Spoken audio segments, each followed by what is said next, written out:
this idea of slogans can be seen as simply good bits of advice about on how to think in the nature of "don't worry, be happy." That's a slogan, right? And so that is something that is of a similar nature. But although these slogans can also have that motivating effect on us, or can similarly help us recall these and then live through our difficult situation more successfully, there are actually, almost all of them, also instructions on how to meditate in very, very particular ways.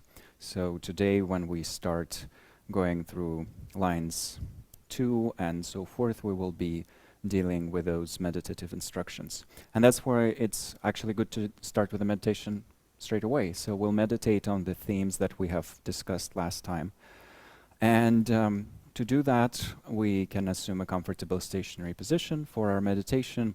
If we're comfortable, we can do this practice by sitting upright, for example, with our legs crossed, or if we are at home and sitting on a chair, we can put our feet flat on the ground.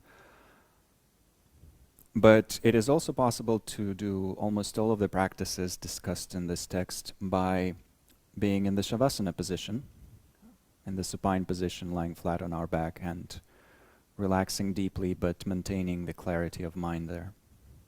So we assume a position that works uniquely for our own body. And then we bring our awareness to the body with its sensations, with its experiences, noticing the movements of our breath. And in particular, the sensations associated with the process of breathing.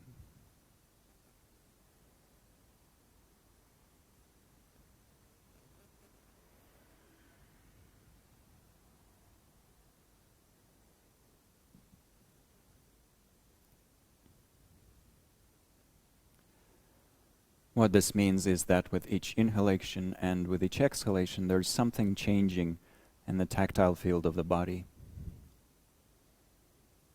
Not simply in our chest and in our abdominal area, but throughout the body, because some people feel the entire body contracting and expanding.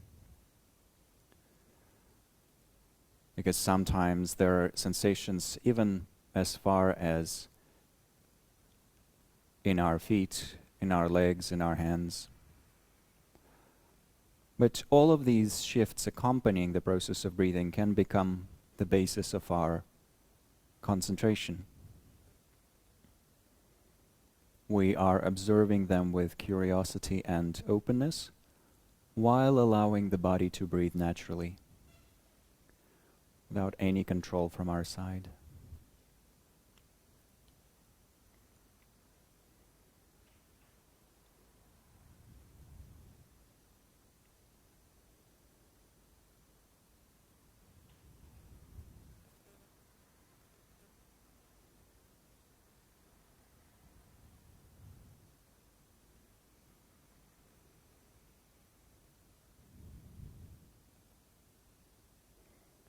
And an additional invitation here is to use the exhalation to release physical tension to the degree that's available to us right now.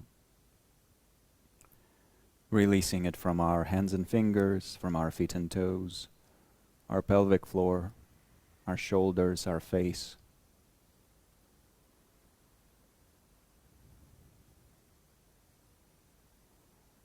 Anywhere and everywhere.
allowing this system of material energy known as the body to release more and more and more deeply. Therefore arriving at a fusion of relaxation, effortless stillness, and vigilance that allows us to not fall asleep.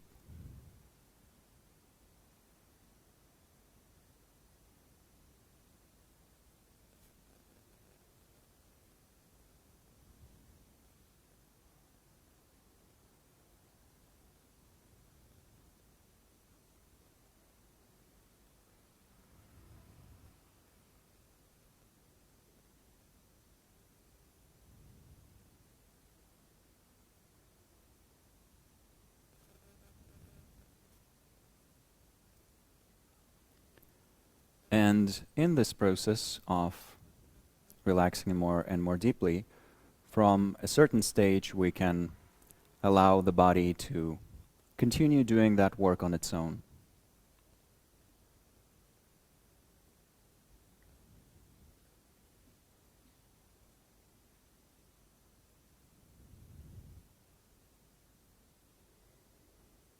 Resting in this process of natural breathing. But with our mind, we can turn first and foremost towards generating a truly positive, vast and profound motivation for everything that we're going to be doing together. Everything that we're going to do by listening and contemplating some ideas and then meditating on them.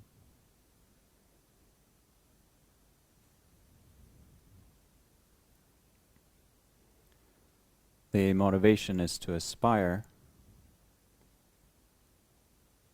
for the greatest possible awakening of our true potential, so that with that awakened potential we can then bring the greatest possible benefit to all sentient beings.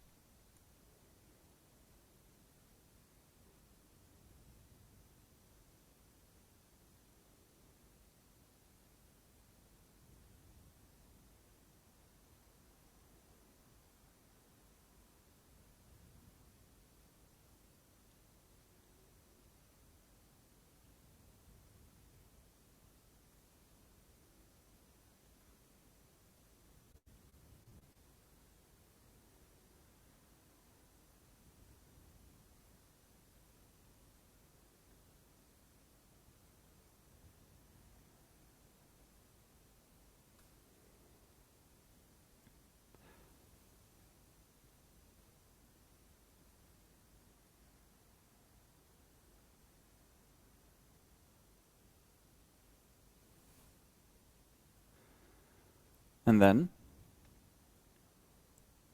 with that motivation as the foundation for the ensuing practice, first we can reconnect to the lineage of transmission for these teachings, and indeed for all the teachings of the Buddha, by imagining the unified embodiment of all the lineage masters in the form of the historical Buddha, Buddha Shakyamuni, sitting above our crown on a beautiful lotus flower with flat cushions in the nature of sun and moon.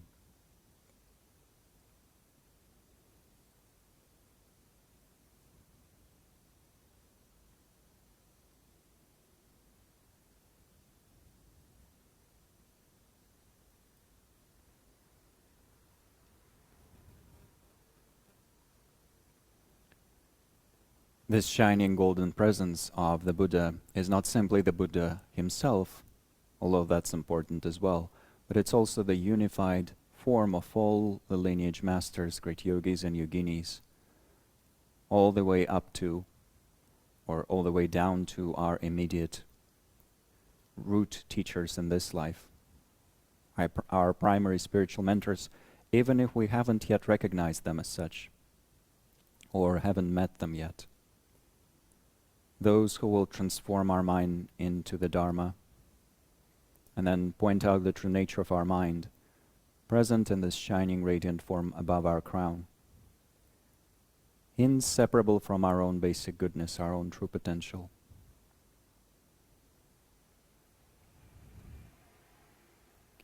And as we attend to this shining form, we think of it as the window into our true nature.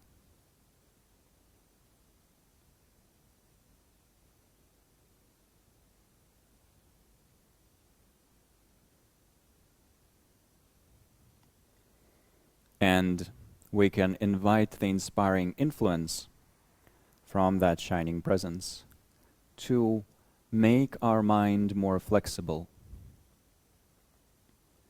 so that in practicing attitude bending or lojong, we can gradually disentangle our mental energy from everything that brings suffering and allow that mental energy to assume the forms that bring happiness to all beings.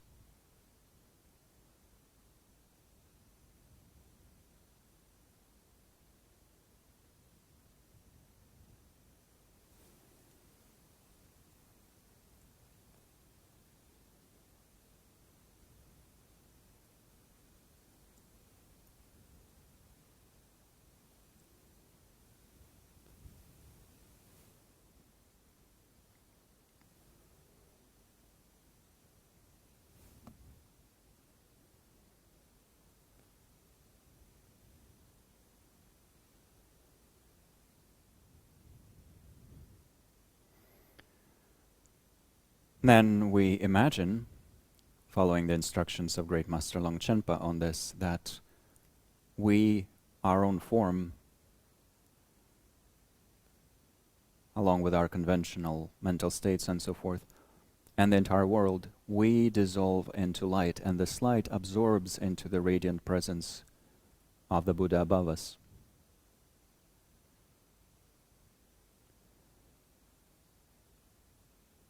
And then we simply rest in a state of union between our Buddha nature and the Buddha natures of all the great lineage teachers.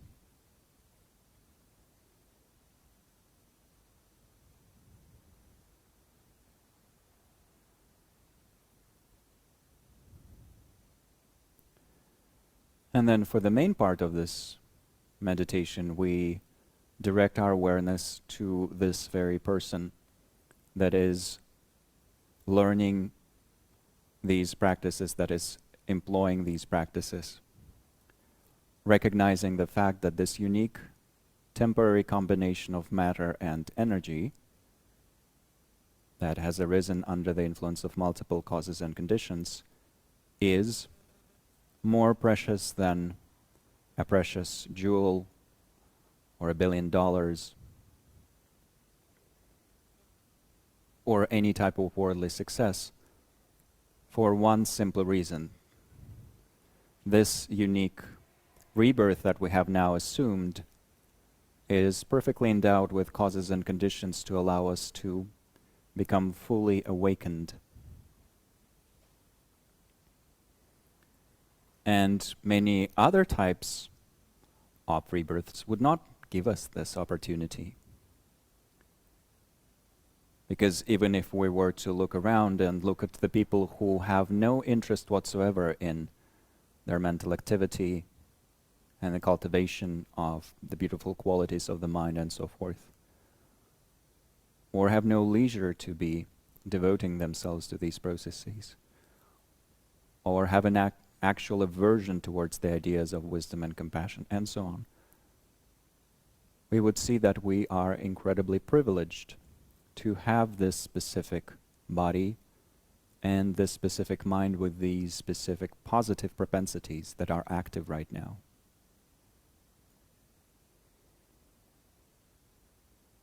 And so we bend our attitude towards the body, we lojong our awareness into the shape of immense appreciation. I'm so fortunate to have this right now.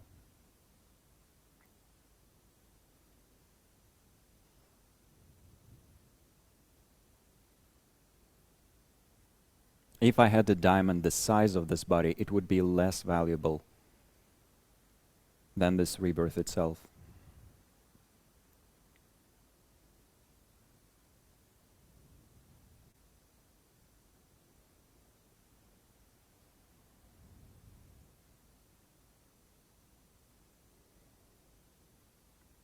And then the second step in that sequence, recognizing that this specific configuration of matter and energy, or mind and matter, will eventually disappear. The physical aspect will return to the 5 elements because it's merely on a loan, and the mental continuum will flow into the next rebirth unless we liberate it in this very lifetime.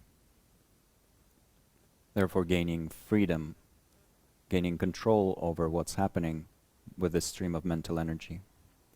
But in either case, this specific rebirth will come to an end. And so first we rest in the inevitability of that.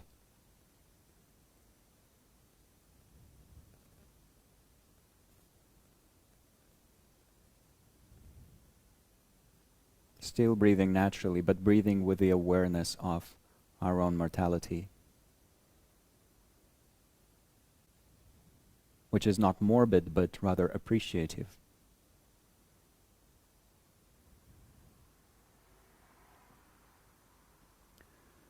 And then reminding ourselves that furthermore, we don't exactly know when that transition will happen. Maybe 60 years from now, maybe 6 days from now, maybe tonight.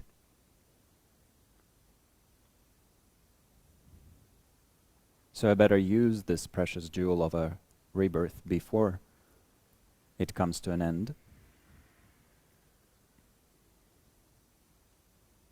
I better purchase all that I can purchase using this currency.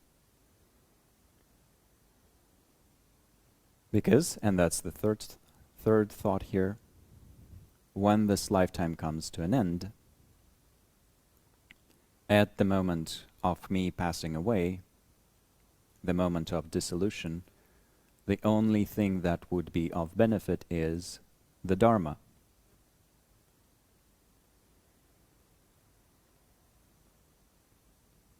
That which holds me from suffering, or a truly meaningful way of dealing with my mental and physical energy that allows me to uncover my true potential.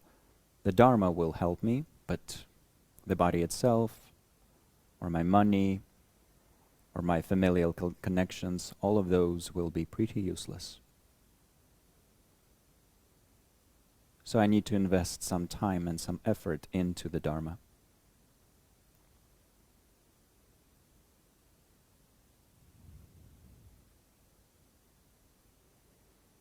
And so we bend our attitude into the wish to do so.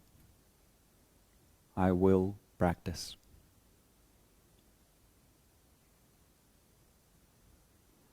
And for that I will first learn how to practice correctly.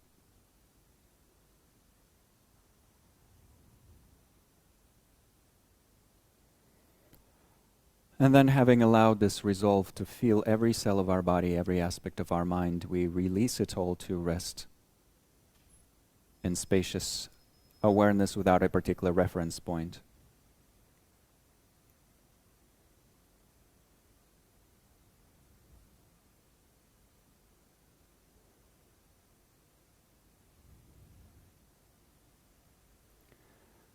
And then we come back to the body, noticing its sensations, the process of breathing, the contact with the ground. And having touched the earth with our awareness, in an act of gratitude and appreciation once again, we slowly introduce some movement to the body by moving our fingers, moving our toes, rocking back and forth slowly. And then gradually concluding the meditation.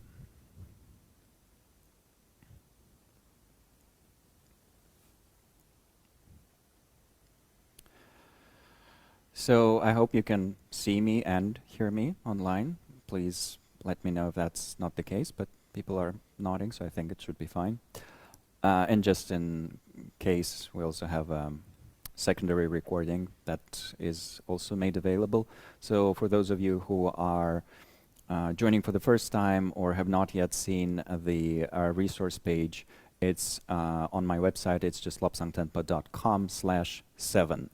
That's the word 7, not the number, but you just write 7, S-E-V-E-N, and it will take you to a page which has the root text for these classes, the recommended commentary, some guided meditations, the recordings, yada, yada, yada. And this page will be constantly be getting updated because there's so much material that we're bringing in.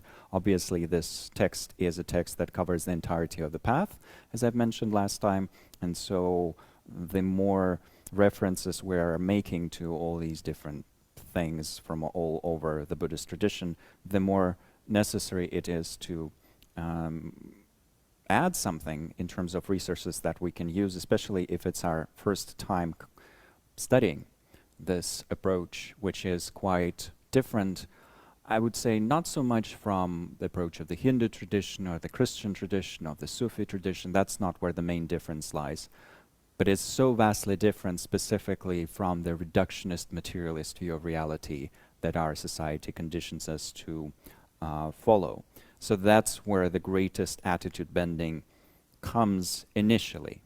Later on, we start dealing with the same issues that all Buddhists have been dealing with throughout history. For example, with our foundational misconceptions about the nature of the self, about the nature of reality, and so on. That's where we eventually arrive. And working against those misconceptions, bending our mind out of them, and then into the correct perception of reality is the perennial task of a Buddhist practitioner since the time of the Buddha, and from the view of the general view of the Buddhist tradition, because all Buddhists teach the same general approach to how to become awakened, and because they have been multiple Buddhists in the past and will be even more Buddhists in the future, and our universe is not the only universe. There are multiple universes and multiple Buddhas across these universes and so forth.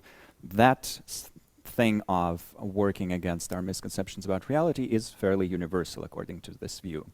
But what is fairly unique with regards to our society is that we live with very, very peculiar ideas about the nature of the mind, the nature of the body, the connection between the two. And furthermore, when we, with this colonial reductionist material lens, come to Buddhism, we often try to squeeze Buddhism and Buddha's discoveries about reality into our very limited understanding of what reality should be. So you would have people saying that, oh, well, the Buddha teaches this thing. It can't be right because I don't believe it to be true. I think the Buddha just kind of pretended that he believes that to fall in line with the people living in his time. But now, in this day and age, I will be the prophet of the correct understanding of Buddhism. So I will divest it from all this nonsense about karma and rebirth and endless and beginningless nature of the mind, and I will just tell it how it is, and I will describe it as a path of mindfulness, basically, a bit of mindfulness here and there. That's what Buddhism is all about. So that's kind of a thing that is, in a way, incompatible with this specific teaching and with many other Buddhist teachings, because foundationally, here we will see that the basic premise with regards to what the mind is and so forth is very, very different. And this is where we need this beginner's mind concept of stepping away from our preconceptions about what the mind might be, what reality might look like, and trying to see what is the Buddha's working hypothesis that he is offering to us, so that we will, through practice and also correct conceptual thinking, investigate that. So in this sequence of attitude bendings, the first line is train first in the preliminaries, and then the annotation says precious human rebirth, death and impermanence, behavioral cause and effect, the disadvantages of samsara. So obviously, from the words about precious human rebirth, we're already seeing that kind of a foundational idea here is that there's rebirth, which fortunately does not shock people who are into yoga and things like that, but it would be quite a shock if I were to invite it. If someone invited me to teach this, I don't know, in a legal firm, for example, let alone in a neuroscientific lab where there's a cultural ban on such ideas. And basically, it would be correct to say that a foundational attitude or a foundational hypothesis that is then tested practically for all of the traditional systems of Buddhism, which includes all the historical great lineages that we know in the southern Buddhist countries, far eastern Buddhist countries, northern Buddhist countries. That is the working hypothesis of a beginningless and endless mind that assumes a sequence of different bodies. So that's already a very different idea from, let's say, some of the Christian ideas that are most widespread in this day and age, even though, as many people know, in the days of early Christianity, there was a large debate about whether there is actually reincarnation and rebirth, and then some thinkers were outlawed. Origen of Alexandria in particular, some thinkers kind of pretended that they're okay with not believing in reincarnation, even though it seems their foundational ideas were quite strongly related to that.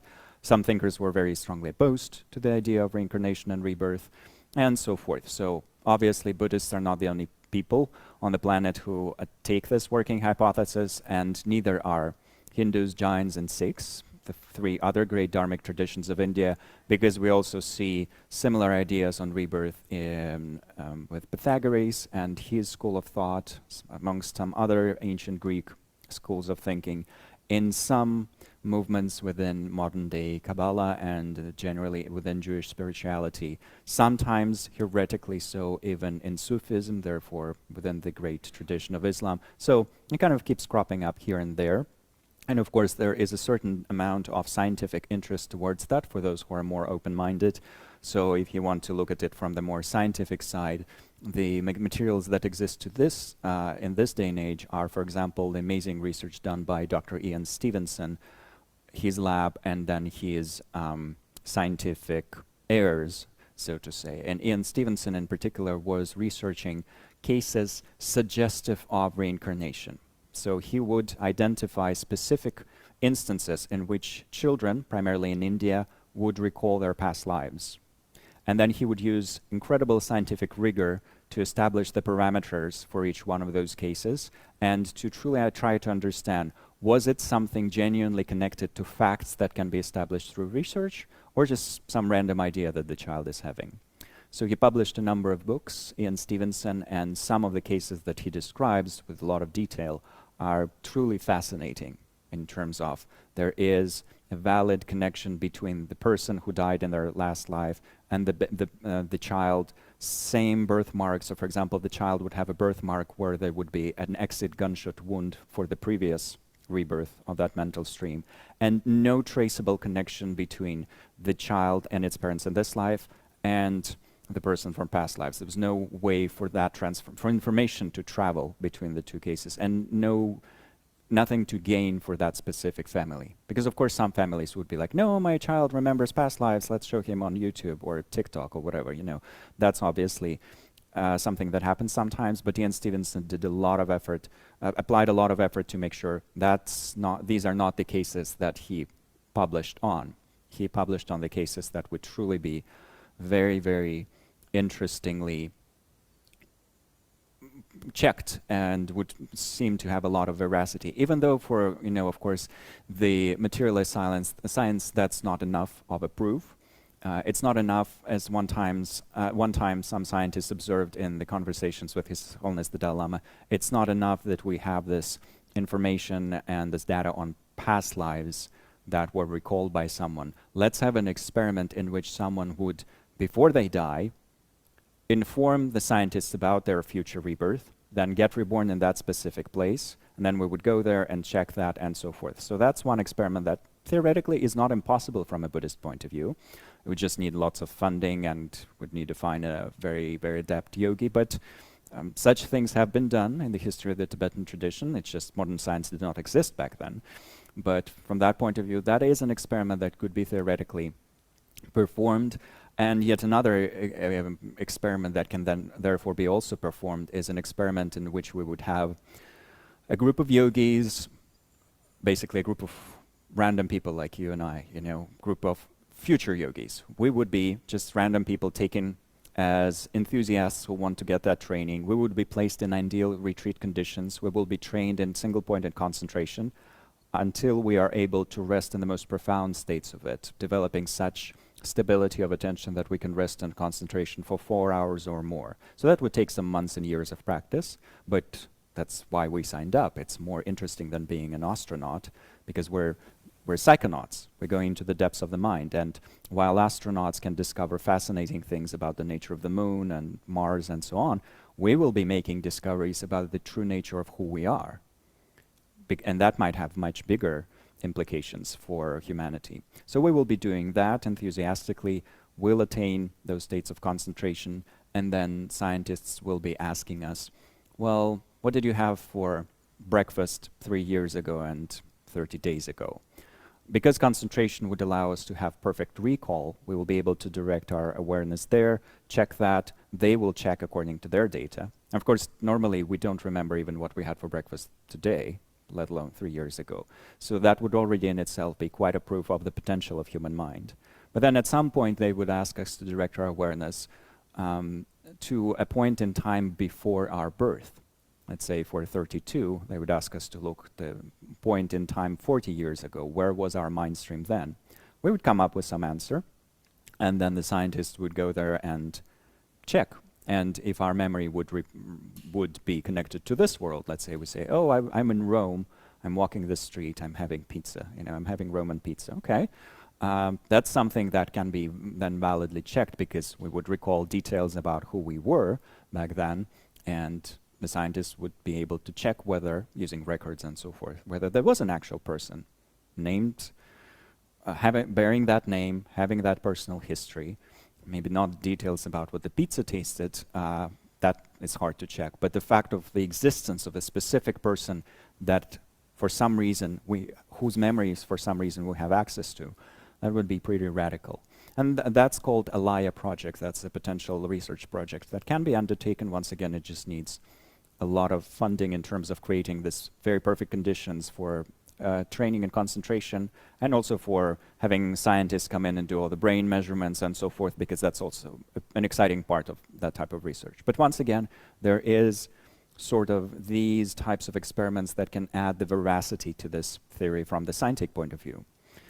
But as some of my teachers always say, the root here is actually not whether we can use science to prove that Buddhism is right. That's not the main issue from a Buddhist point of view.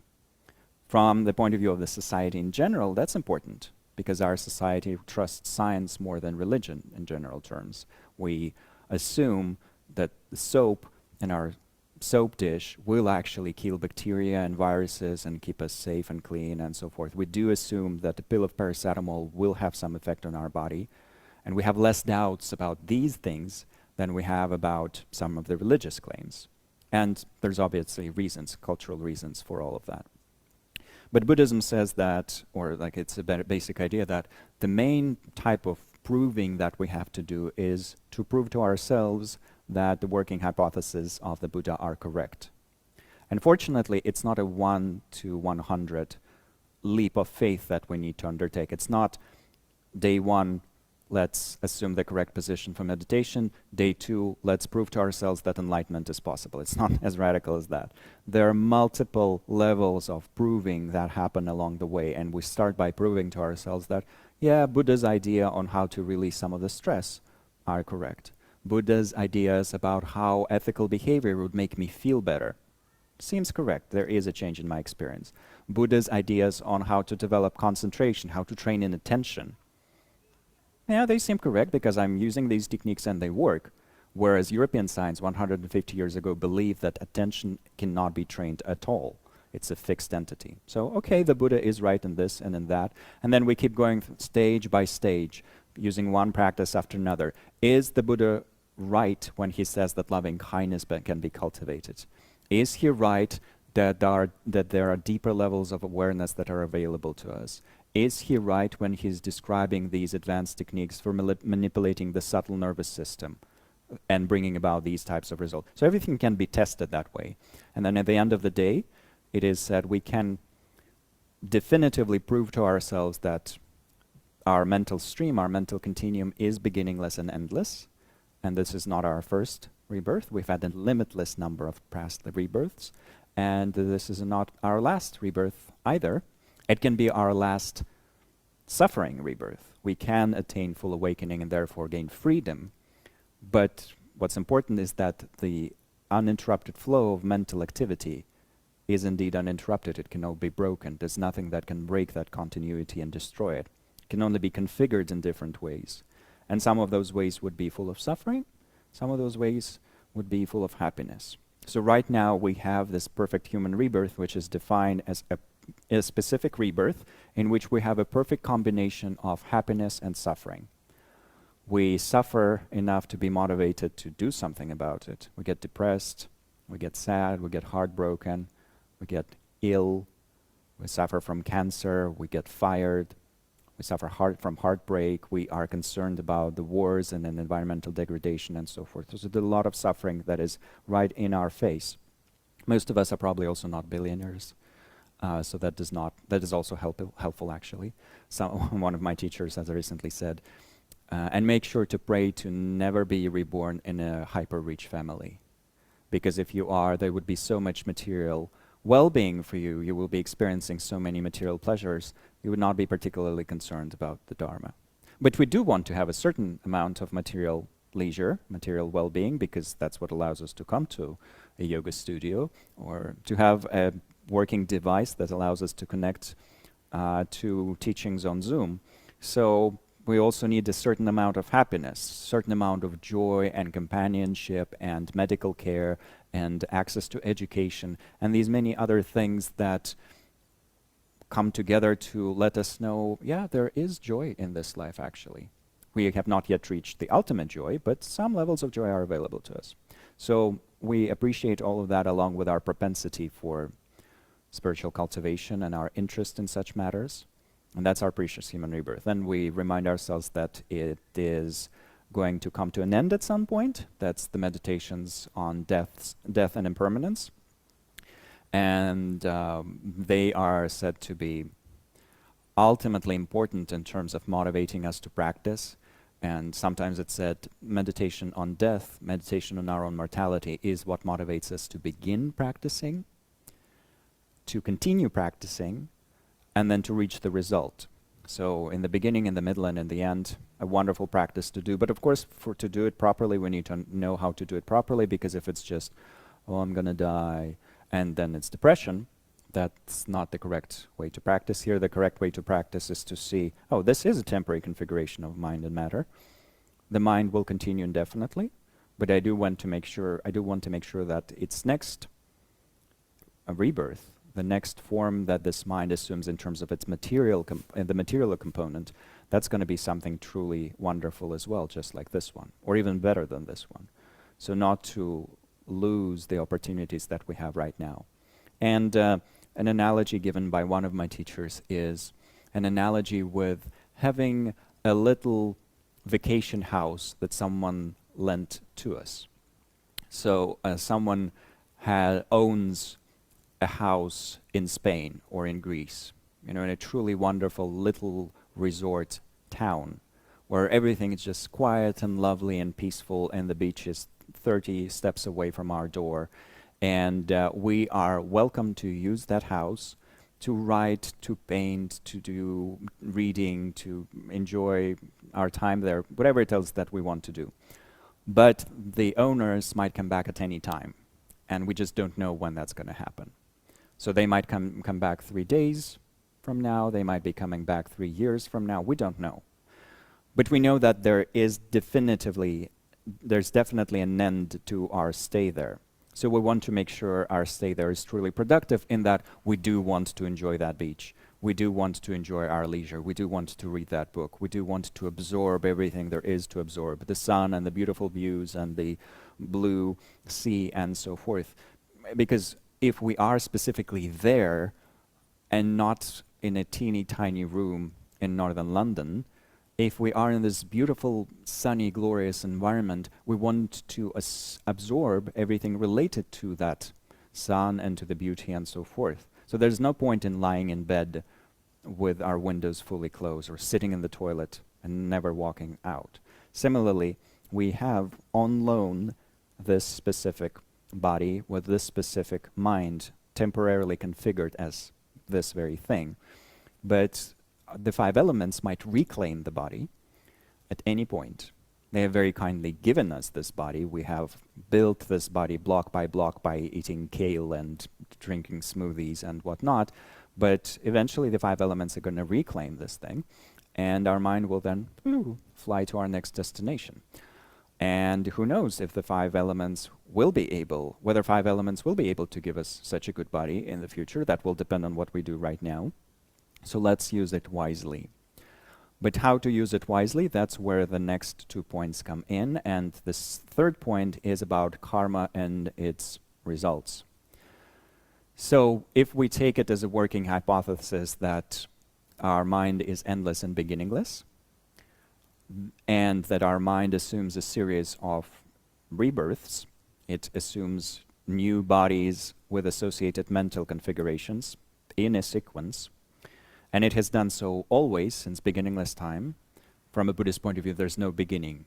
An ultimate beginning is illogical because every first cause would still be a result of something else. But that's a thought that is very difficult for us to take in initially, because we usually grow up in intellectual and philosophical traditions that assume a beginning. So from the theistic point of view, God decides to begin stuff at some point, especially in the Abrahamic traditions. God at some point decides, okay, this is where it's all going to begin. It's going to be light and darkness and the earth and Adam and Eve and all of that. Yet from the point of view of the Dharmic traditions, that's not necessarily the case, and in particular from a Buddhist point of view, any assumption of a very first cause is illogical, because every cause is the result of something else. So there's an endless sequence of causes and results going back into the past. But that's not really important. What's important is, okay, there's been some rebirths before, there's going to be some after. Two potential options there. Do they come about randomly, or is there something that determines the nature of these rebirths, that shapes our mental and material energy into this specific thing? So one funny theory that is actually neither one of these two options is one that is sometimes voiced by Westerners as wishful thinking, and that is, well, I think what will happen to everyone is just, if you believe in heaven, you'll go to heaven, and if you believe there's nothing, you're going to be in nothing, and if you believe in the Buddhist thingy, that's what's going to happen to you. But that's like saying, if you believe there's an orange in your fridge, there's going to be an orange in your fridge, and if you believe there's not going to be one, and if you believe there's a pink elephant there, there's going to be a pink elephant there. No, someone put something into your fridge, whether that's a pink elephant or an orange or no orange, and whatever is there will be determined by those previous causes and conditions, not by your belief in this specific moment. So belief does have a lot of strength to it, a lot of power, and actually one of the instructions that we're going to discuss today is about how a certain amount of faith is necessary for the path, but not with regards to these issues. In these issues, there should be a natural law, so we need to be able to identify that law. And despite claims that the Buddha did not really believe in reincarnation himself, he just talked about it sort of because that was the vibe of the time in which he lived, Buddha's ideas about rebirth and karma were very different from other ideas on rebirth and karma that existed in his time. So if he wanted to just kind of fit in, he could have espoused any of these existent theories that were widespread in his time. He did not. He argued against them. He debated with them. And he said that he's debating with them on the basis of his direct experience. And in particular, when he was describing the process of waking up that happened to him under the Bodhi tree, one of the major things that he saw in the process of his mind finally fully unfolding, never to collapse into this limited thing again. So it was fully unfolding to remain fully uncovered, for flourishing for the rest of eternity, in a way. When he was describing that experience, he emphasized that part of that was him seeing all of his rebirths up to beginningless time, and then even more radically, seeing the connections between the actions that all beings are undertaking and the destinies of these beings. So that's what is described as one of the aspects of awakening, the ability of this fully unfolded consciousness to see all the causes and conditions, for not just for ourselves, but for all beings, at the same time, with the same moment of mind, according to the Mahayana tradition.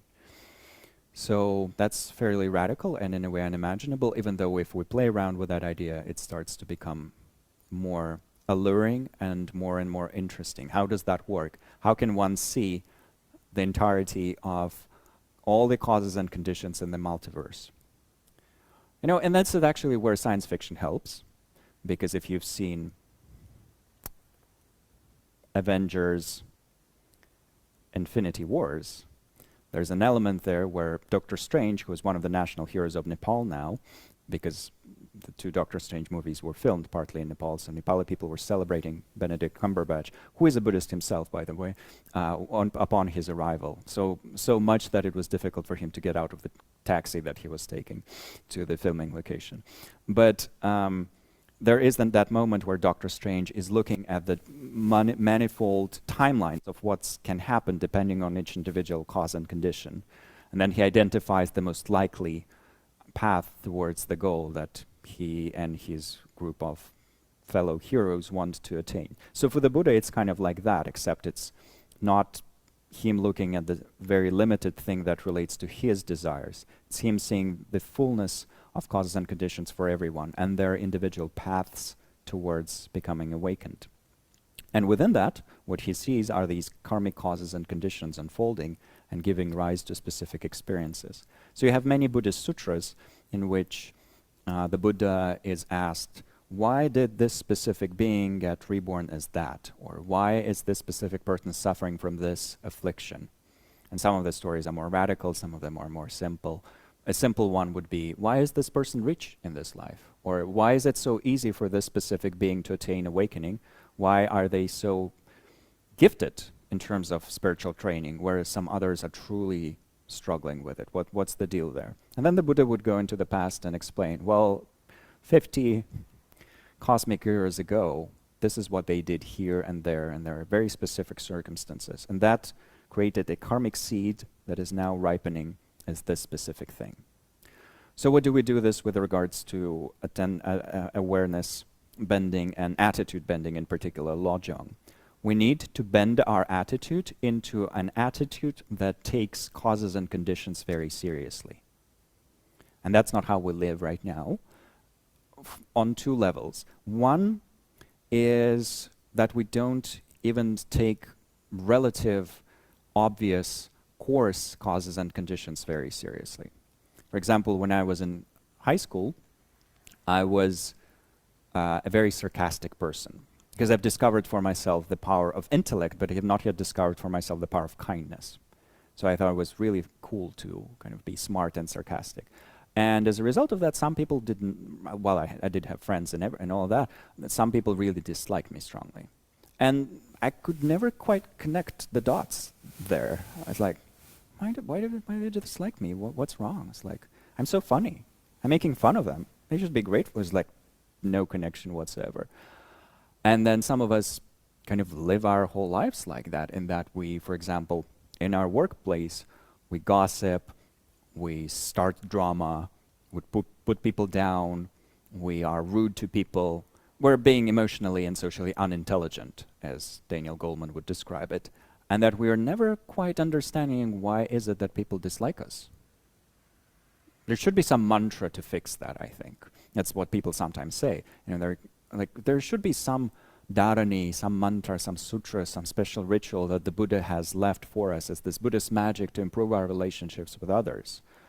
And although there are techniques of that nature that can serve as kind of a secondary condition for success, the primary condition is described as, well, practice loving kindness, become a nice person, and everyone will see your niceness, You will actually have an aura of niceness, but specifically you will be speaking in a nice way.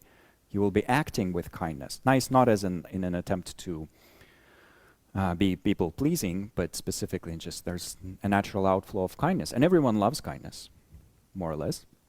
So you're going to become popular through that. But we don't even see those causes and conditions. But beyond that, karma is describing a more subtle level of conditioning in which our intentions, movements of intention within our mind, leave seeds in the mental stream, in the mental continuum. Every intention that we ever have, including our most neutral and insignificant intentions to scratch, to move, to drink some coffee, to look at each other, and so forth, leave seeds, leave energetic imprints on the mind.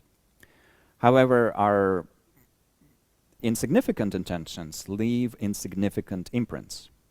The most significant ones, such as an intention to start a war, an intention to help someone, an intention to progress towards awakening, an intention to plot our revenge, and so forth. These leave very powerful imprints.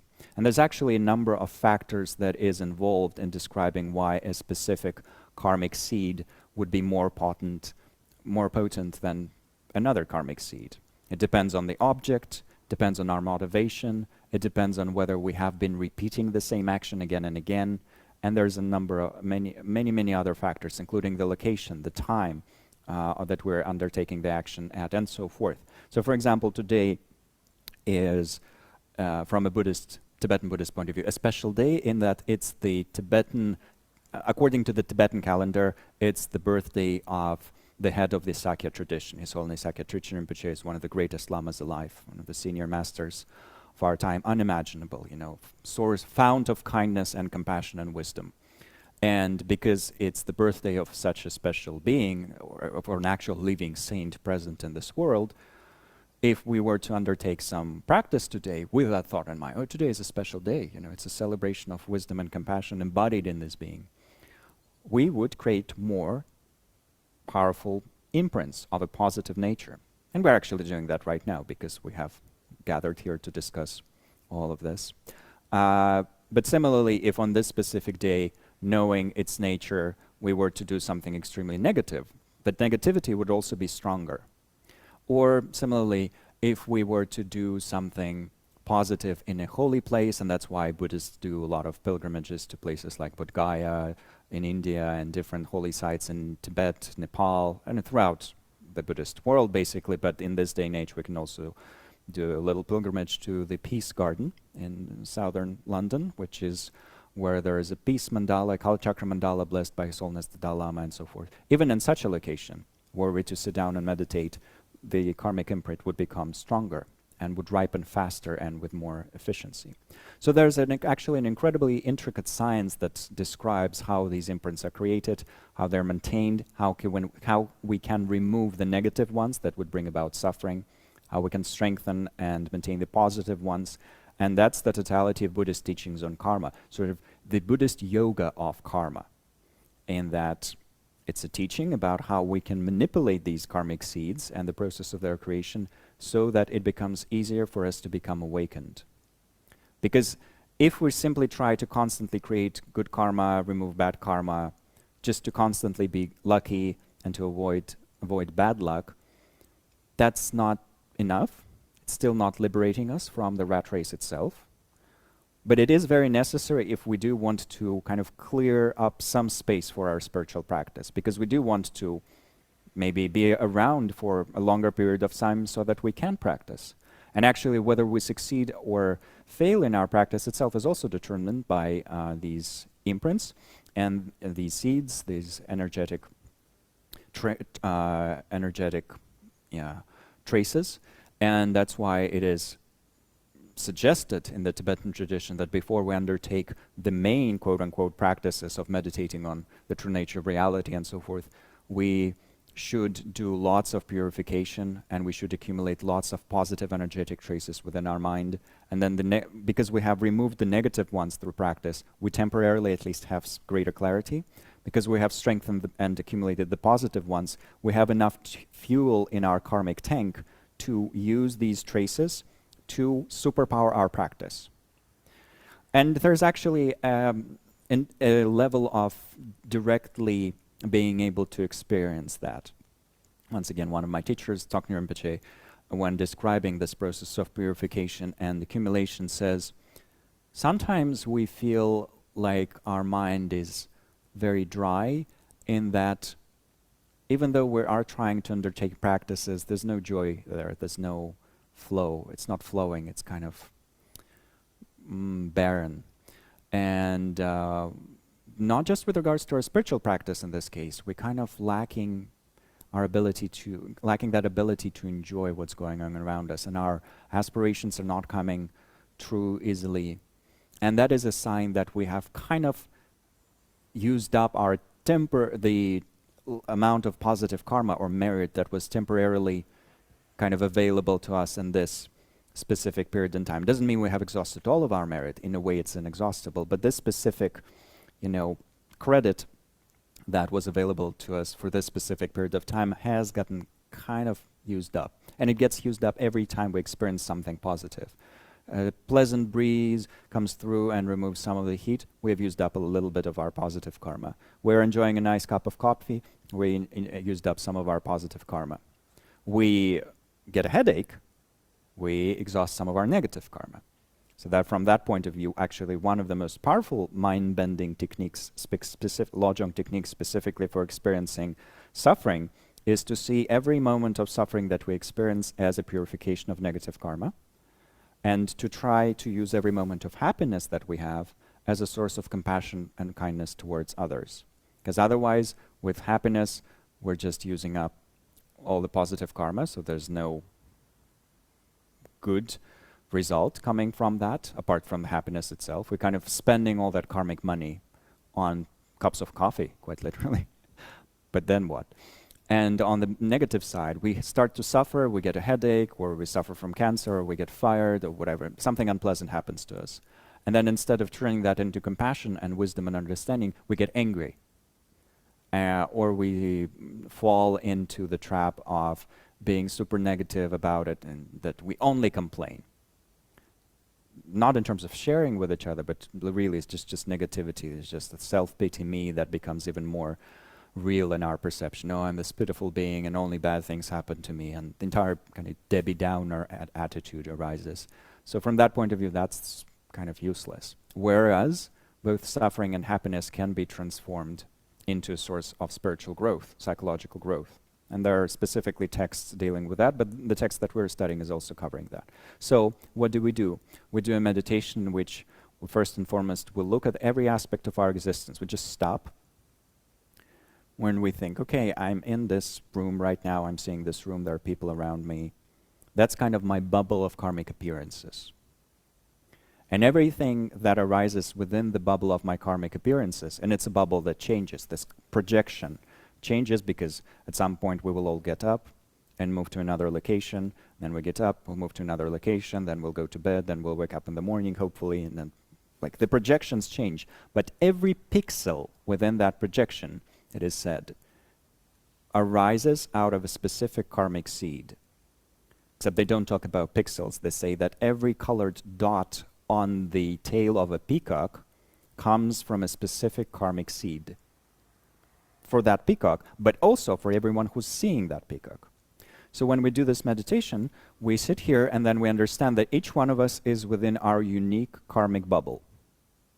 We have our unique projection. We have a unique screen. This will be very important later on when we start meditating on emptiness. So each one of us is within that bubble. Our bubbles are interpenetrating because we see each other. But what we see and experience within each individual bubble is very different and is largely, or mostly, determined by karma. Because let's say we are here together right now. 1, 2, 3, 4, 5, 6 people here in person, 14 Zoom users online. I don't know how many of them are people and how many are technical accounts, but roughly speaking, there's 18 people or so. And for each one of us, specifically for people in this room, the experience is completely different. first of all, even our vision is different. Some people have better vision, some have it worse. So some people are seeing blurry shapes, and someone might be looking at me and seeing a blurry shape that's waving its arms, and is roughly human, but kind of hard to say, hard to tell. And someone might have incredible vision and be seeing every horrible giant pore on my face. But then beyond that, there's also the emotional component, which also arises out of karma. So someone might be listening to my voice, and due to a positive karmic connection between us, and between you and the Dharma also, hearing it as, wow, that's incredible, that's powerful stuff. And someone might be like, oh my God, why did I come here? Not only was he late, he's also going on and on about karma, and I thought this was about something practical and not this Buddhist dogma. So these thoughts and the feeling tone of it, pleasant, unpleasant, and neutral, that's all determined by karma as well. So very, very intricate. But what we do in meditation, we realize every aspect of this is coming out of causes and conditions. And although there's coarse conditionality of, oh, this cup was made from metal, this body was made from the sperm and the egg of the father and mother. Beyond that, or behind that, there's also the karmic conditionality of, yes, this body was made by the egg and the sperm of the father and mother, but what made them come together? What attracted this consciousness to that combination of sperm and egg? What then made that egg with the sperm grow into this specific being that had propensities completely unrelated to what was going on with the rest of the family? I can assure you I'm the only member of my family that was a Buddhist monk for 9.5 years, and kind of the only person in my class and then in my college group and so forth. So what went wrong? You know, what happened to you, Lobsang? What made you go through all of these sorts of things?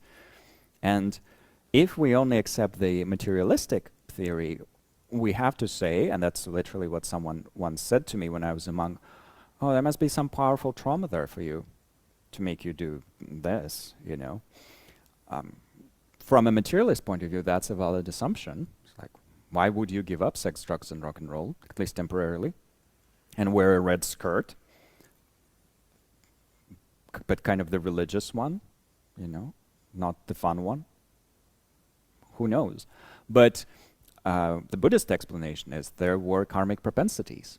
So sitting down and meditating and saying, everything that brought me here, everything in my perception right now, everything that will keep occurring to me, arises as a result of karmic interdependence, and allowing our mind to go deep into that.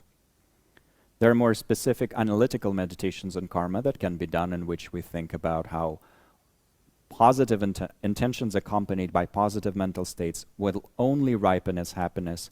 Intentions accompanied by unwholesome mental states will only ripen as suffering. And there are many other analytical meditations as well to do on karma. They're very helpful.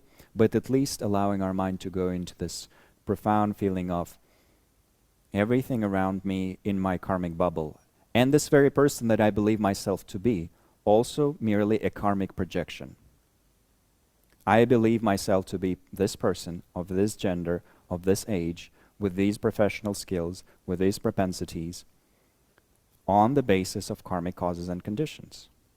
Were I to have other causes and conditions, I would be, for example, a person with a different gender identity that comes out of karmic causes and conditions. I would have different professional propensities and skills and interests. I would not be here at all, potentially, if I didn't have a specific propensity that accounts for my interest towards yoga and dharma and mental training and all these sorts of things. So a tiny change in the manner of butterfly effect would have led to very different results. Therefore, I need to be extra careful with my karma, because a teeny tiny decision, a teeny tiny intention that I generate right now can lead to very powerful results in the future. For example, taking me completely away from the Dharma and making me completely insensitive to all this dharmic stuff, making me truly believe that the only thing that exists is the material, the brain, the body. There's no continuity of mind and matter, of mind. There's just matter, and that matter is going to turn into worm food, and that's it, all there is. Therefore, we should enjoy the life of this generation, which we should to fully consume the earth for what it has, and then the hell with our future lifetimes and future generations, because none of these things matter. What matters is my pleasure here and now. That's kind of the mindset that many people do have, based on those propensities. Because then what is taught when this topic is presented, and I think last time I mentioned that Chicken Rinpoche, for whom I was translating last week, said, if this specific thing is not taught, that actually the teacher is not doing a very, very good job. They're kind of skipping these points because they want to cater to materialist Westerners, but that should not be a point to be skipped. When this point is described, then, we are given practical instructions on karma. One practical instruction is to meditate on it, to make it our way of seeing reality. We bend awareness into that. Another type of bending that we do is that we are bending our mind into habitual patterns due to which we would instinctively, through training, that's a soft skill as it's called, a skill that has been absorbed so much that it affects our behavior almost automatically. We would bend our awareness into a propensity, into a habitual pattern in which we would try to avoid 10 negative actions and try to practice 10 positive actions. So on the level of our body, we would bend ourselves into trying to avoid at all costs killing, stealing, which means taking what is not freely given to us by the rightful owner, and unwise and unkind sexual behavior, which means primarily going outside of the agreements that we have with our existing partners, or violating someone else's agreements with their existing partners, but obviously also things like rape and consciously infecting someone with a transmittable disease and all of those sorts of things, done out of desire or malice. But primarily, what's emphasized in the Buddhist tradition for lay people is if you have an agreement with someone, whether that's monogamous or polyamorous, and there's been no shortage for polyamorous configurations within Buddhist history. Padmasambhava had 5 primary concerts, and then those concerts were also in poly situations. So depends on what we're into, but it should be based on wisdom and compassion, and on non-violence towards everyone involved. There should be a lot of thought that goes into that. That's the important point here, and that's all the body. So trying to avoid killing, yes, insects, animals, but especially humans. Obviously, we would think, oh well, that's easy. I'm not killing humans. Well, I'm from a country where humans are currently being killed in a big war, a big unjustified, horrible war. So, it's not as easy. So that what do? We practice this right now, and we also make prayers. May I never kill anyone. May I never steal anything. May I never use my sexuality unwisely and unkindly. We program our mind through those karmic seeds. Then on the level of our speech, the strongest negativity that we can commit is lying. So trying to avoid lying at all costs, especially lying about our spiritual realizations, which is why within the Buddhist tradition, you would never hear anyone talk about their spiritual realizations at all, with very, very, very few exceptions when they're forced into it by either needing to benefit someone or by their teachers forcing them to admit to having some realizations. Outside of that, everyone you would ask would say, oh, I'm a simple Buddhist monk. Oh, I don't know anything. Oh, I have no realizations. I have no experience. I've never heard anything. All I can do is repeat Om Mani Padme Hum. That's what great yogi Tulku Urgyen Rinpoche used to say. Oh, I'm like a piece of dog shit, he would say, wrapped in this brocade. Because lay lamas would sometimes in Tibet wear brocade clothes, but really nothing compared to these great teachers that I've met. And the only good thing that I can do is recite Om Mani Padme Hum, which has its own virtues. But then if you would ask other teachers about him, or if you would receive teachings from him, you would see the incredible efficiency of him as a teacher, incredible realization, clarity, kindness, compassion, yada, yada, yada. He gave birth to 4, he had a bunch of children actually, but 4 of those became great lamas in their own right. And then one of them became the father of 2 more great lamas, and so it goes on and on and on. And actually the daughters of that family are also incredible. So, definitely not simply dog poop in brocade as he described himself, but ultimate secrecy in a way, to avoid lying, even unintentionally, about the realizations that you have. And therefore, in a Buddhist context, if you're looking for a good teacher and someone is saying, "I'm enlightened, come to my master class," you can be like, "Okay, next." You can keep on looking. It might be different from for other traditions, but within the Buddhist tradition, it's like this. Then lying, so obviously a big one. Then sowing discord. Sometimes that's translated as slander, basically trying to make people fight, either through being truthful or through lying. Very, very harmful. Starting drama. Then harsh speech, which can truly be traumatizing. Fat shaming, skinny shaming, finding the most vulnerable point in someone and then exploiting that. That's harsh speech through verbal actions. And finally, so-called idle chatter, which is just meaningfully saying something to someone when they're engaged in something of value. So maybe someone is writing or working or meditating and we just come along and we start yapping about nothing.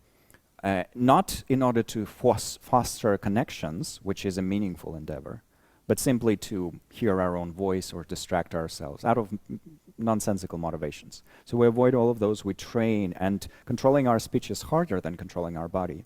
But even more harder is it to control our mind, and this is where we are invited to avoid malice, which means malicious thoughts, in which we think, "Oh, I'm going to repay that debt for sure. So she did this to me, so I'm gonna do that," and kind of maliciously salivating about that. That's a powerful level of malice that we want to control. How do we control it? We catch ourselves doing that using our mindfulness and introspection, our ability to observe our own mind. And we pull back immediately. It's like, I don't want to strengthen those imprints. I'm already messed up enough, I don't want to go down that path. The same with the next one, avarice, which is our desire to grab something that belongs to others. Thinking, how can I extract more money from others?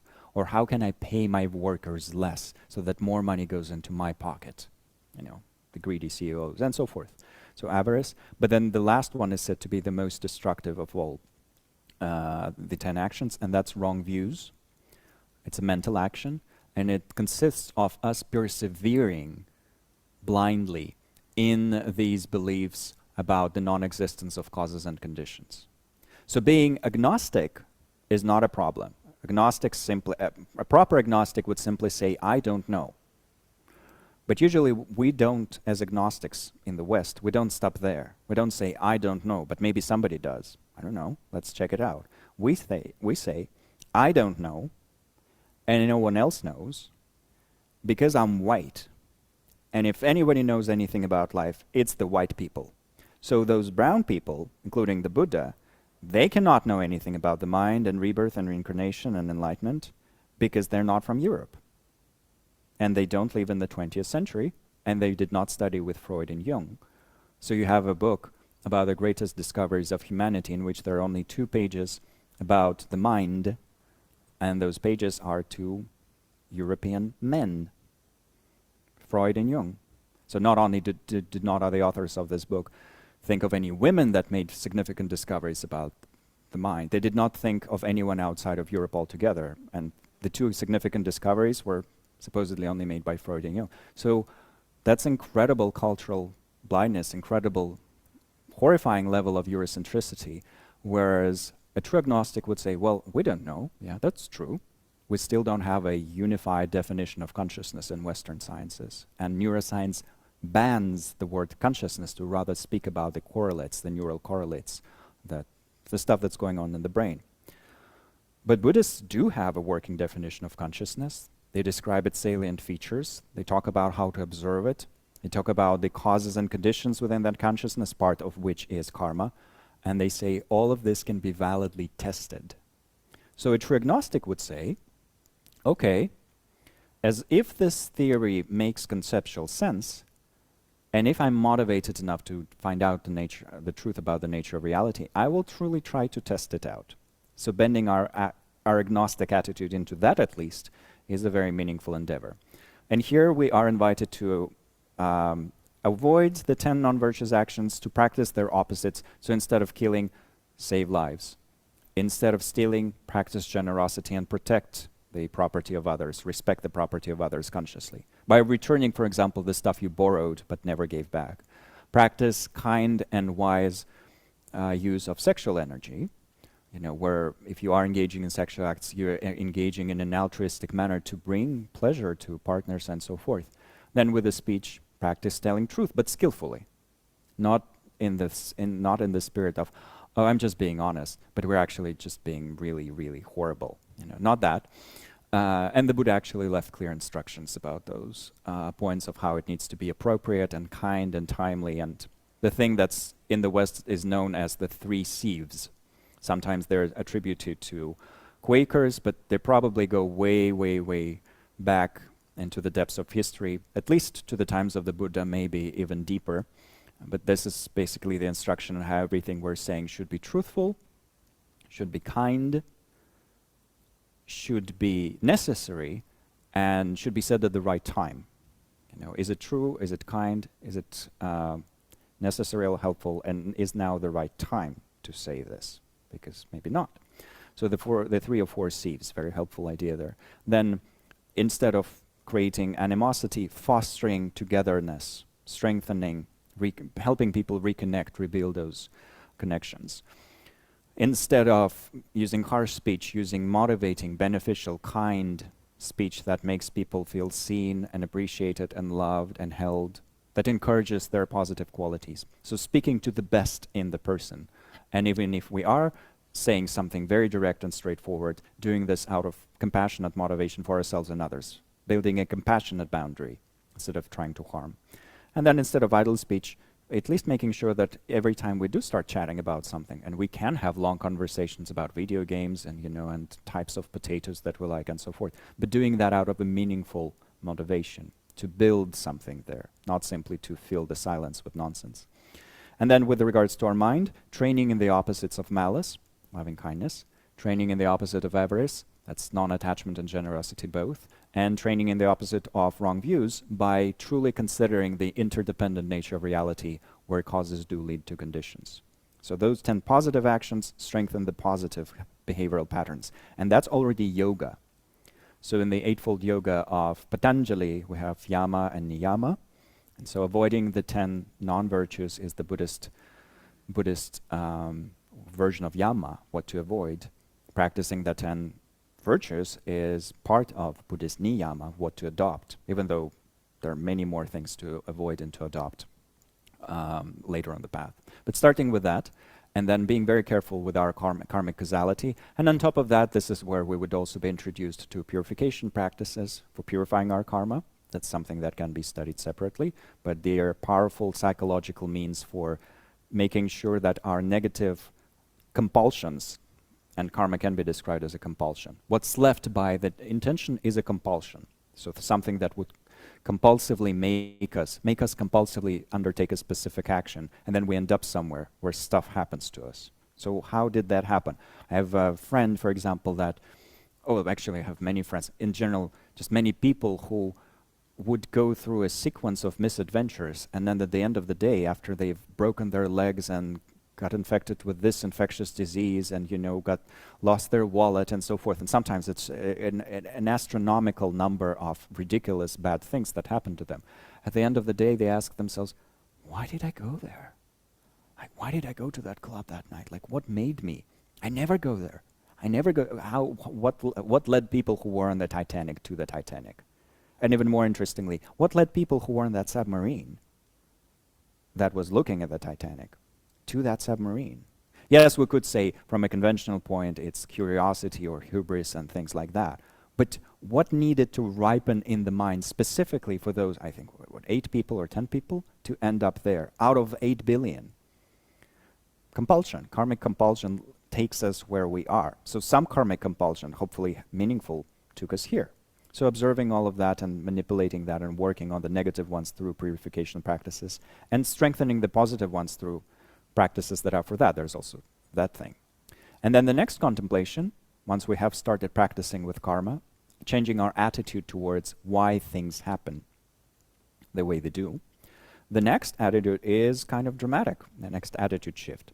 And just as another note, these 4 contemplations are related to what's in Tibetan is called Lodok Namshi, which literally translates as 4 mental revolutions. So Lodok means turning the mind around, reversing the mind. Namshi just means, nam is the multiple suffix for multiple something, and shi is 4. So 4 mental revolutions. That name is sometimes translated as 4 thoughts that turn the mind towards the Dharma, but these are not simply thoughts as in, I want a hamburger, that's a thought, right? And so it is something much more dramatic, reversing the mind in the direction of what would bring about greatest possible meaning and well-being. So how do we undertake this mental revolution? By very deeply going into these meditations. And so, for example, in the Noble Drikung tradition, there is a approach of contemplating these 4 points for at least 100 days in retreats, usually solitary retreat. So you'd be doing some prayers and some practices to purify and to accumulate positive karma, but beyond that you would be soaking your mind in these for 100 days on end. And that can be repeated multiple times.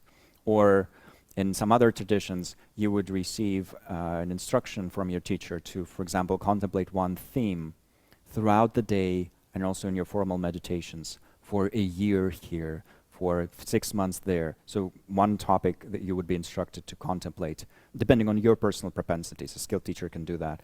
You would receive the instruction to contemplate this theme for 1 year, not even going further than that. So I know someone who was given the instruction to cultivate this thought of the preciousness of this rebirth for 1 year as their main practice. Yes, they did all the other practices, doing some mantras and meditation and concentration and all of that, kind of on the sides, because that's all also necessary. But to really take up as your main practice, bending your mind into an attitude that appreciates this very rebirth that you have right now. And then after that, you would receive the instruction to bend your mind into the attitude of realizing your mortality. And then bend your mental energy into this appreciation of karma, and so forth.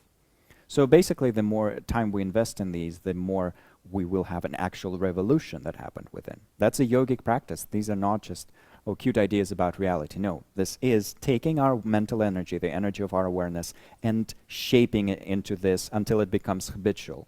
Why? Because these changes, these revolutions, are crucial for succeeding in point 2, point 3, and so forth.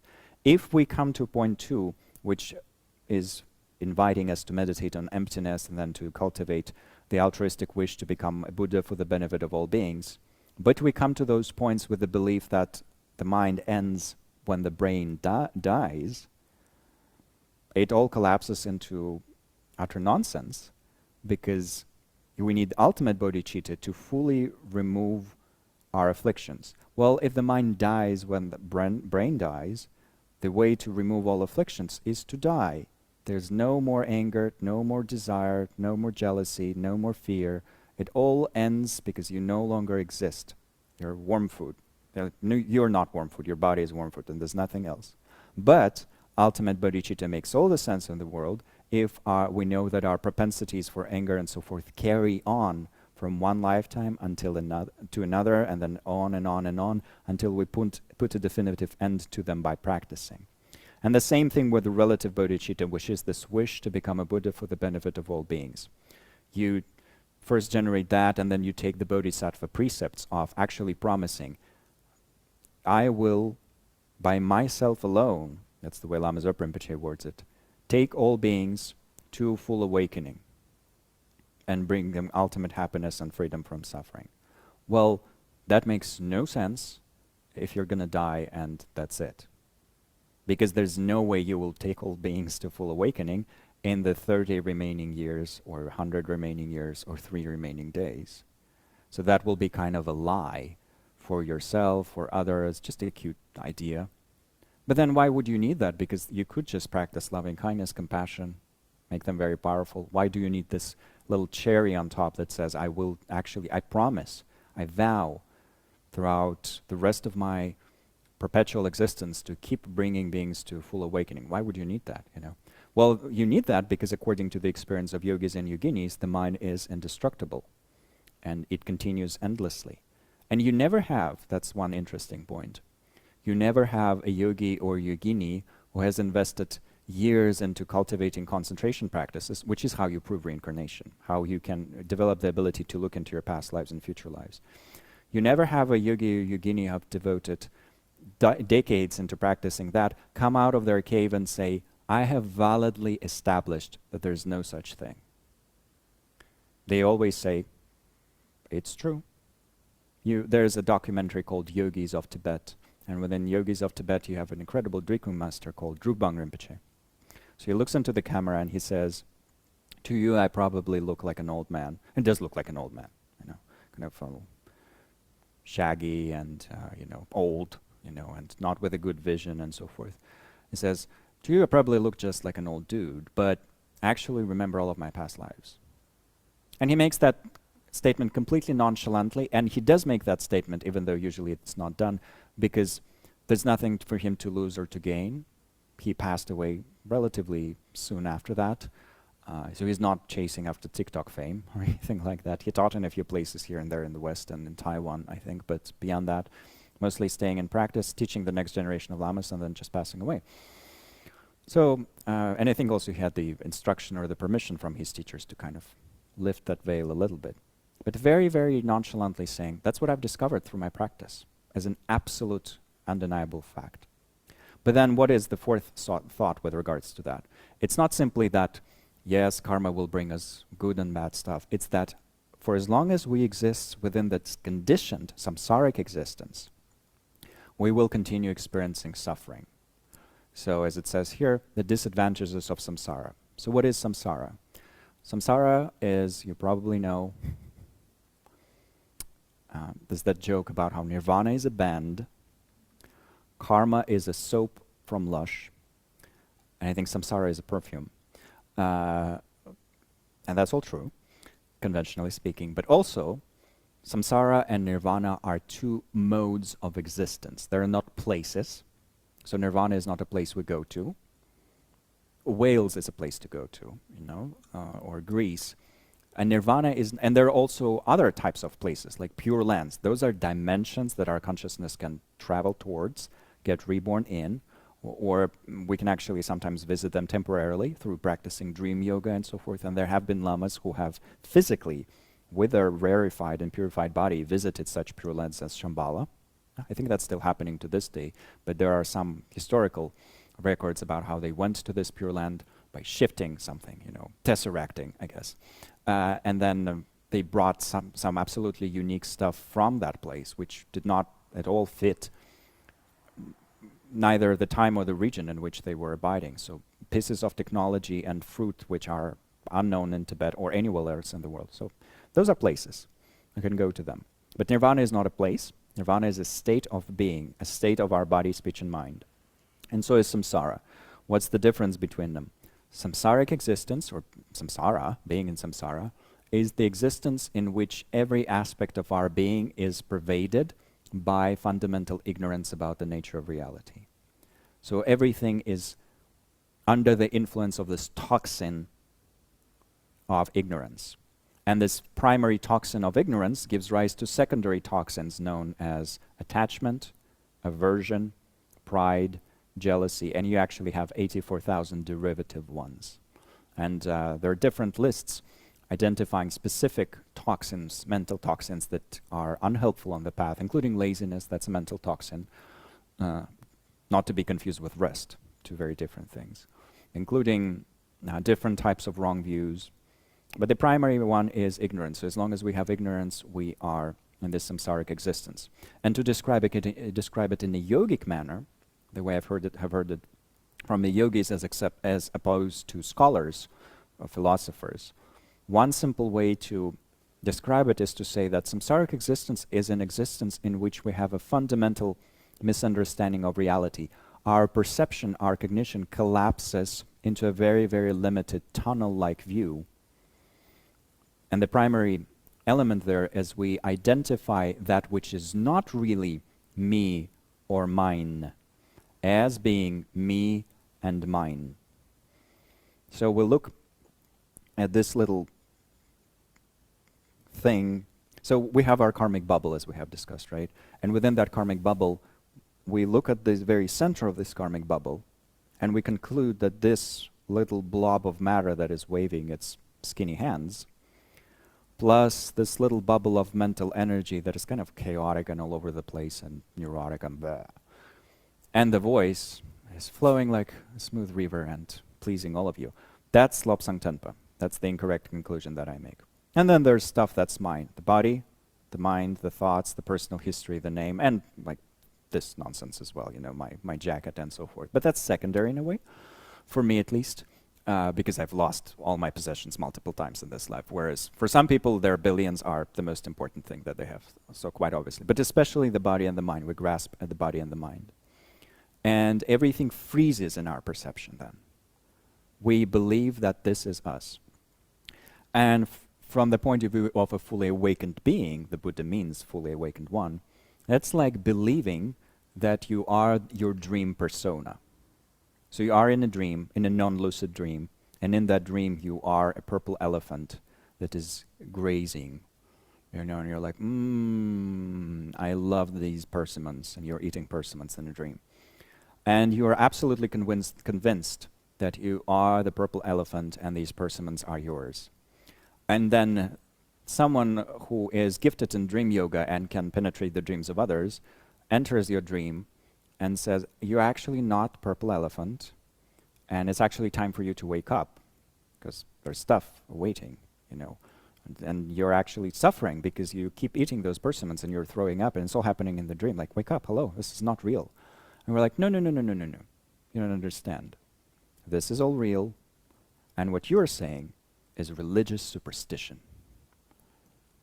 And therefore, the dream yogi who came into our dream is then tasked with trying to step by step convince us that the dream is just a dream.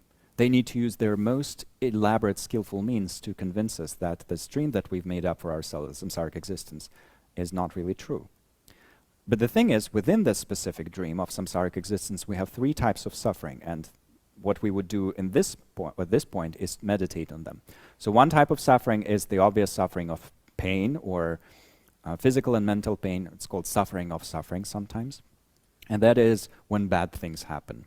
We get fired, we get dumped, get cancer, we suffer heartbreak, we just have a bad mood. That's a thing as well. So that's the bad thing. Then the second one is called suffering of change, and that's actually when things that we think are good happen, but we don't know that they're limited. So most common analogy is we're hot, we walk into an air-conditioned space and we're blissing out. But we're only blissing out by contrast, because if we sit in that air-conditioned space for long enough, we will get cold. Then we go out again, we get hot. We go in again, we get cold. And it's only very relative, and therefore it's limited, and it inevitably always disappoints us. Buying a new car, being excited for 7 days, then excitement dissipates, and we're like, okay, what else is new? Entering a new relationship, just out of this feeling of novelty. Not a meaningful collaborative relationship. That's worthwhile. But just the thrilling relationship. But the thrill disappears after a while, or turns into bloody drama. So that's not good either. So that's the second type. And then the third type, most profound one, is actually being in samsara, being conditioned by samsaric existence. So Venerable Rabbeinu Kurtin offers a beautiful analogy, and that's something to meditate on. The first type of suffering. So all three types of suffering are like being a drag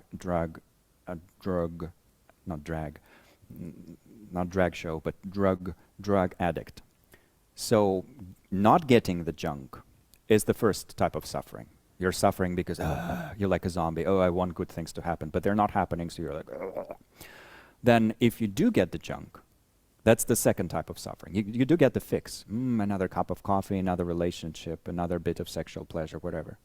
But that dissipates. And also it makes you more strongly dependent on the junk. So that's not good either. But then being born in the body of a junkie in the world that fully consists of junk is the third type of suffering. So we are born in the bodies of junkies. Our body and mind are fully dependent on consuming. We're hungry for consuming. That's our primary driving force. It stems out of ignorance, but it manifests as attachment. So we're born in this, and the entire world is made of junk. so we consume it. And if we were wise, we would at least consume it in a sustainable manner, so there is something else for other generations to consume. But we're so blindsided by our desire that we'll literally try to gobble it up right now. And that's the great strategy. So to see that very, very clearly, these are the three types of suffering. They will remain with me and with all beings until we break through the delusion, the primary misunderstanding of reality, is this fourth thought.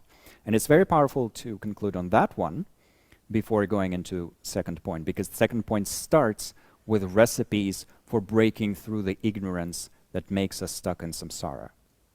But for us to be motivated to use the second point, in which we will be meditating on the illusory nature of reality and doing all these other types of things, we need to kind of grapple with the fact that samsara is by default full of unpleasant experiences, and that these unpleasant experiences will keep popping up for as long as we are in the body and mind of a junkie. And ultimate bodhicitta is what liberates us from being in that state. So that's why we want it, we need it, we will be cultivating it using these pith instructions. So that's where we end in a way, and that kind of covers the overview of the first point. We spent 2 meetings on it, but in a way it is more important to establish the foundation than talk for a long time about the branches. Dudjom Rinpoche, actually Great Master Dudjom Rinpoche, quoting Great Master Drikung Jigten Sumgon, Drikung Kyokpa Jigten Sumgon, the founder of the Drikung tradition, says, and that's a quote, it's a quote of a quote of a quote, "In our tradition, preliminary practices are more important than the main practice." What this means is, yes, it's important to meditate on emptiness and bodhicitta and then do all these advanced techniques that we will be employing for how to meditate at the moment of dying, how to prepare for death, lots of stuff that we will go through. But before that, we need these building blocks of our attitude being bent into these forms. Without it, well, what does it matter which practice if you're doing at the moment of dying if death is just annihilation then? That makes no sense. Doesn't matter. Just die and that's the end of your suffering. But not so from the Buddhist point of view. There's no escape. You need to really contemplate that and at least take that as a working hypothesis. If we have taken that as a working hypothesis, I will experiment with it and see what's true for myself eventually through yoga practice, through yogic practice, through bending my mind. That's more than enough. That's the stepping stone to succeeding in the next points. But if we have immediately discarded the possibility that the Buddha is right, that these great masters are right, that all of this can be proven, that awareness can be truly discovered and experienced directly, all of that, then what's the point? Might as well just meditate on the breath and loving kindness. That's still powerful, super powerful. But here we are offered much deeper tools, much more elaborate tools. So a good invitation here is to spend some time with the preciousness of our human rebirth, spend some time with our mortality, truly read about the karma and contemplate it, and I will add quite a few links about karma and as it's seen in the Buddhist tradition, how to understand this compulsive mechanism and what to do about it. And then finally to contemplate these different types of suffering, using this beautiful analogy of the junk, not getting it, and being born as a junkie, meditating with it, and then truly developing this forceful wish, I want to see the reality of it all. I want to break through my own limitations. I want to know the true nature of reality. And if that nature is indeed blissful, as it's said here, I want to experience that bliss for myself and use it to help others. So developing this wish is the point of these 4 contemplations or 4 mental revolutions. So if you want to play around with any of them for the rest of this week before our next meeting, that's a very meaningful endeavor. Or if you want to start reading the recommended commentary on the text, which is the commentary kind of by Dr. Wallace, but it's based, of course, on traditional instructions, including those by Dilgo Khyentse and so forth, and Kunga Barshi. That's also meaningful, and it will flesh out a lot of the things that I was only able to mention briefly. And if we do those analytical meditations, each one we do them, we're developing this flexibility of attitude, this flexibility of awareness. So that's something very useful to do. And next time we're going to start exploring the topic of ultimate bodhicitta, combining the instructions here from the 7-point mind training and some special additional instructions on the same theme from great Dzogchen Master Longchen Pa and some other masters of that tradition. So stay tuned. That's the trailer.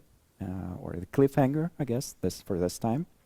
And yeah, let's keep playing with it together. So that's it for today. Thank you so much for your patience. Once again, my deep apologies for being late. Let's hope next time my karmic compulsions are better. So I'll work towards that. You never know, but at least it's worthwhile to make the effort. And let's think about all the positive energy that we have generated in our mind, dedicated to full awakening for the benefit of all beings, dedicated so that all the truly holy beings present in this world will remain in it forever, spreading wisdom and compassion in boundless waves.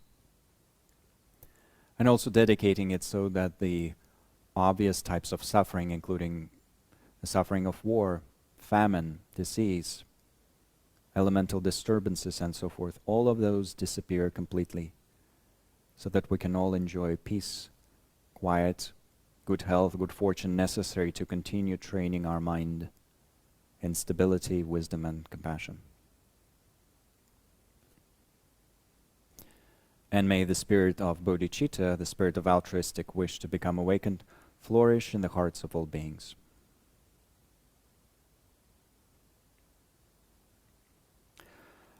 And that's it. Thank you, and see you again next week.